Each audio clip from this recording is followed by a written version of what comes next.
The story you want to see will begin in a few seconds, but I'd like to remind you that we're part of public broadcasting. We don't sell commercials, we don't have sponsors. We rely on people like you for support, people who care about educational opportunity. And right now, I'd like to give you an opportunity to help us.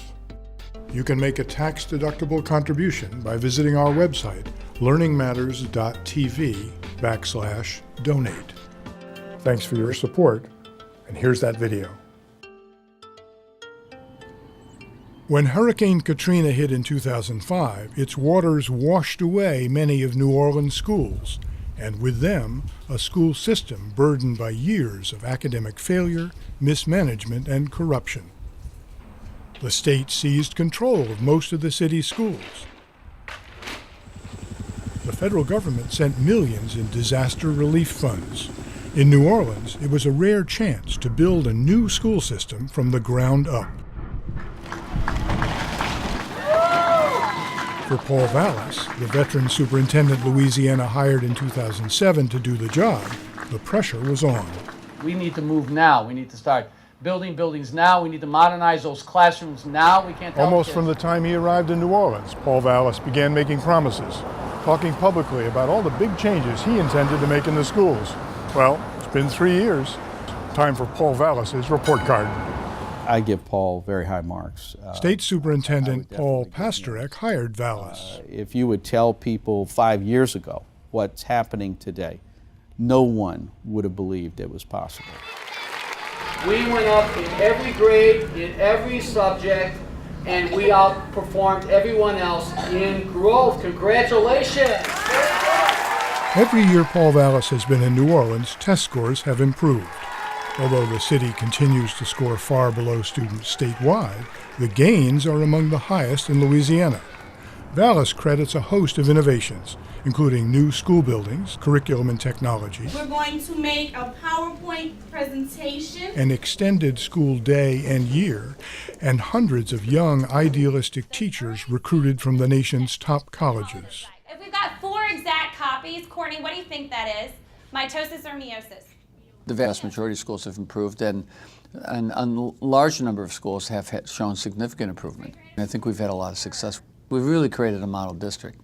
Is Walter here today? No. Not all of Vallas's reforms have been successful. Kevin, where's Kevin? Back. Despite a new truancy task force, attendance in many classes remains low. This is physical science, and I have 26 students on my roster, but on any given day I can expect about 17. A jobs program promised to high school juniors and seniors reached a fraction of students. And after-school courses to help students catch up and graduate on time have struggled to fill seats. All right, yesterday you had to make 4 observations about 4 different organisms that you saw in and around the garden. Another criticism. Many of Vallas's new teachers have come through programs like Teach for America, which requires only a 2-year commitment. Critics contend that 2 years is not long enough to have a lasting impact. A specific kind of insect? Turnover doesn't bother me at all. I submit to you that the part of the problem in education is there's not enough turnover. I'm very comfortable running a district where half of my teachers are the university elites and the college elites from programs like Teach for America, and the other half of my teachers are veteran teachers. I think that's a very healthy balance. But the largest and most controversial of Vallas's changes is his embrace of charter schools, which, although publicly funded, have limited government oversight. Under Vallas's leadership, charters have exploded. Before Katrina, just 2% of New Orleans schools were charters. By next year, 2/3 will be. No other school system in the country has tried charter schools on this scale. Well, I'm a believer in schools having the freedom and autonomy to make decisions that are in the best interests of the children. And so I support charter schools because charter schools are a vehicle for achieving that type of freedom. At charter schools like Sophie B. Wright, the principal calls the shots. I make sure instruction is in place and it's effective and it's aligned with the state standards. I make sure that the budget is balanced and that we have money for payroll. I make sure that the kids feel safe, that all programs are running effectively. One of Principal Sharon Clark's first decisions was to separate students by gender. Last year, with the support of parents, she made another change. The last time we sat in, you were talking about adding a 9th grade. Yes, because we're a charter, we have that option to change our grade configuration based on our community input. And as a result, we're a high school. Sophie B. Wright welcomed its first 9th graders last fall. Look up here. Nationally, charter schools have proven to be a mixed bag. Some show better results on state tests than traditional schools, and some don't. In New Orleans, charter schools have scored significantly higher. Vallas says that's because their survival depends upon it. Schools know that if they're not performing well academically and if they're not attracting enough kids, they're going to be closely consolidated. Have you seen any downsides to charter? No, not at all. No. But former New Orleans charter leader Brian Reidlinger says he has. The problem that I have is that it's taking an entrepreneurial view of schools, when schools are really not an entrepreneurial business. Reidlinger believes that New Orleans charter schools need more oversight than the state review conducted once every 3 years. If you have a bunch of individual city-states, I'm going to do what works best for my city-state. And so will this one, and so will this one. And the weaker city-states, or the people who aren't in city-states, can get really slammed. And I'll give you a good example. Are you taking every special ed kid who walks into your door? Charter schools, like all public schools, are not allowed to deny admission to any students. But the numbers suggest that some of Vallas's charters may be turning away students with special needs.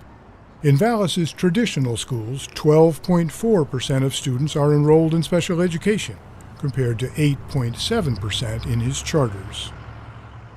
As more of our schools convert to charters, and as more of our schools are granted charter-like independence, we're going to be doing more policing. We're going to focus more on accountability. If you are deliberately discouraging people or turning people away, that would be breach of contract. You could lose your charter. All right, let's look at the reading challenge. The teachers' union has another concern. Just 6% of teachers in charter schools have joined the union. I guess I just don't see the benefit of it now. Joy Askin, a teacher at Sophie B. Wright, was a member of the union before Katrina when she was teaching at a traditional school.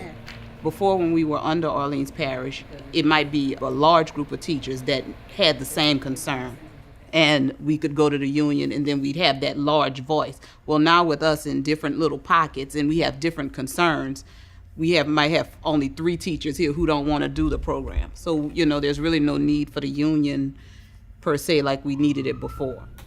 But Teachers Union President Larry Carter says teachers need union protections. A contract, it only helps to make a school work or run more efficiently and effectively, not just having, little kingdoms where individual persons feel that they can treat employees or even students any way they want to. The union hasn't had a contract with the district since the state takeover, and Vallas would like to keep it that way, essentially saying to the teachers of New Orleans, trust me. What I've tried to do is create a dynamic where you really don't need a collective bargaining agreement. We've really worked to develop a set of rules that